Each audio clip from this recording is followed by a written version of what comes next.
let's talk to the host of Piers Morgan Uncensored. Piers Morgan flew in just for our audience here in America and for you guys at home. Piers, great to see you. There is only one human being who would get me to fly across the Atlantic and then on a Saturday night at 9 o'clock come and join this cavernous studio, and it's you, Kill Me. I'm honored. I did it for you. I also know you're passionate about what's happening right now. You watched the whole rally. Your thoughts? I did.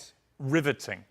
Let's just remind ourselves, it's a week ago tonight, that Donald Trump was on a stage, another rally, and he got shot, nearly assassinated. His doctor said it was a quarter of an inch was the difference between being alive and dead.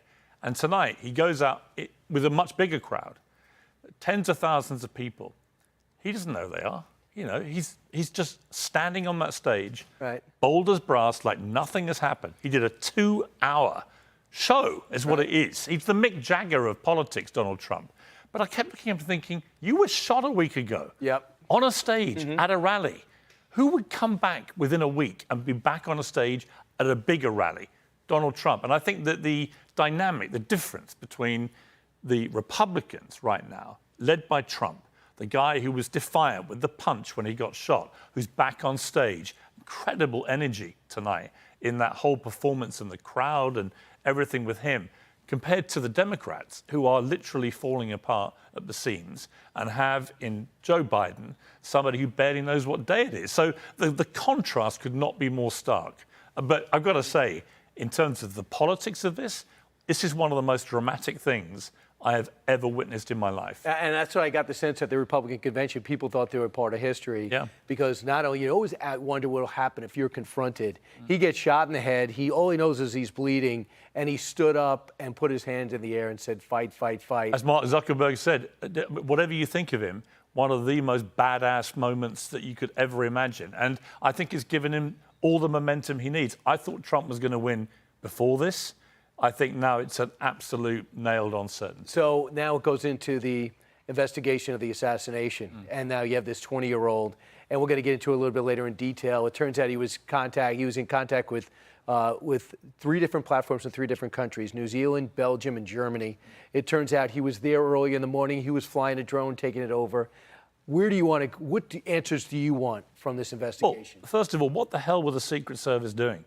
So the Washington Post tonight reports that actually, contrary to the briefings... Minutes before we got on the air tonight. Right. The breaking news is that actually the Trump security detail, the Secret Service agents with him, had persistently requested more agents and more support, and they were rejected. Now, if that is true, then I'm sorry, but the director of the Secret Service, who is somehow still holding on to her job, has got to go.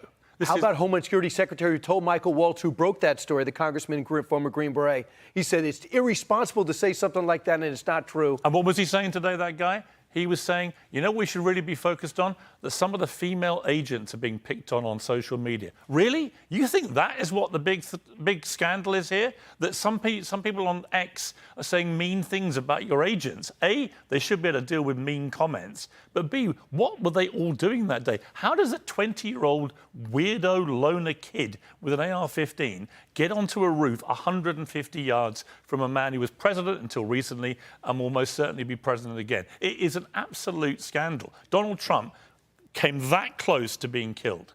And I think heads should roll at the Secret Service for this because it's one of the biggest ball droppings I've seen. Absolutely. And a little bit later, Donald Trump did comment on this with Jesse Waters. We have a clip. He's going to tell you what he thought. The fact is, they knew this guy was there an hour ago, a suspicious person, an hour before he shot former President Trump, and they still let President Trump get on stage on time. It didn't say a word. None of it makes sense, Brian. I'm not a conspiracy theorist, and I'm not espousing any conspiracies here, but none of this makes sense. We need proper answers. Every day, the Secret Service should have been briefing us and the world. Now, I want to talk about President Biden.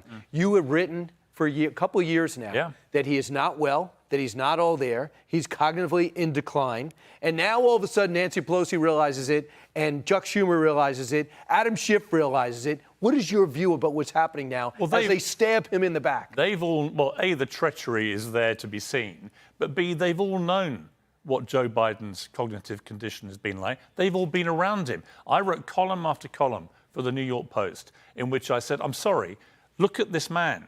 You know, if you go back and look at a video of Joe Biden 20 years ago, 10 years ago, 5 years ago, there is no comparison to the man we see today. It's a sad, pretty much now tragic thing that's unfurling of a man who's in cognitive decline, probably has the early onset of dementia, who is barely able to think or speak straight. And he's the president of the United States, leader of the free world, and wants us to believe he can do 4 more years. And he won't leave. And they're putting all the pressure possible from the left, and he won't leave. And guess who's standing with him? The squad, Bernie Sanders, and his former chief of staff. Lastly, I was dying for your perspective. You're in Britain. You're watching this.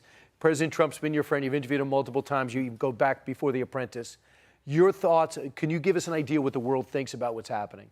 Honestly, I think that in Britain, if it's just a snapshot of the world, unbelievable shock of what happened. I remember waking up last Sunday morning and just getting a blizzard of messages from all around the world. Incredible shock, and then actually incredible admiration for the way that Donald Trump responded after being shot. The idea that without even knowing if there were other shooters out there, that he made himself get up and punch the air and say, fight, fight, fight, in the way that he did. Again, the comparison with Biden, who then was seen yesterday or the day before, barely able to walk down the steps of Air Force One.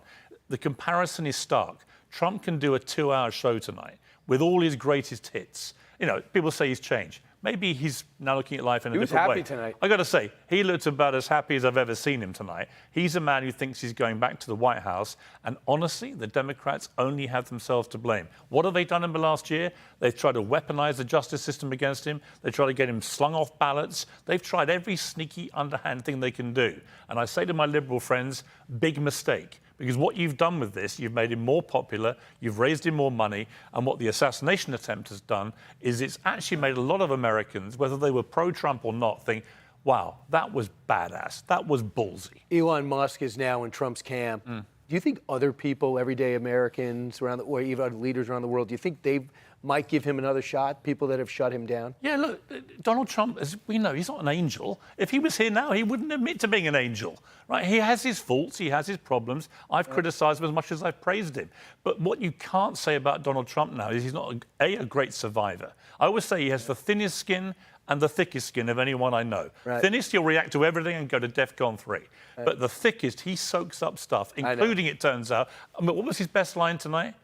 He said, they say I'm trying to, wreck democracy. I took a bullet for democracy. I thought that was an incredibly smart, powerful line, only matched by his new running mate, J.D. Vance, whose response to Kamala Harris was, yeah, you know what I did to serve my country? I was in the United States Marine Corps. Where were you? So I thought, listen, I think it's going great for the Republicans, great for Donald Trump. And the Democrats, look, if they keep with Biden, they have 0 chance of beating Trump. If they go with somebody else, they might have 0.01. Check out Uncensored on YouTube. It's a huge hit. And you are, Donald Trump might not be an angel, but I think Piers Morgan is. Thank you. Thank you very Brian. much. I am for flying in just to do this. Yes, you are. Piers Morgan, thanks so much. Hey, Sean Hannity here. Hey, click here to subscribe to Fox News YouTube page and catch our hottest interviews and most compelling analysis. You will not get it anywhere else.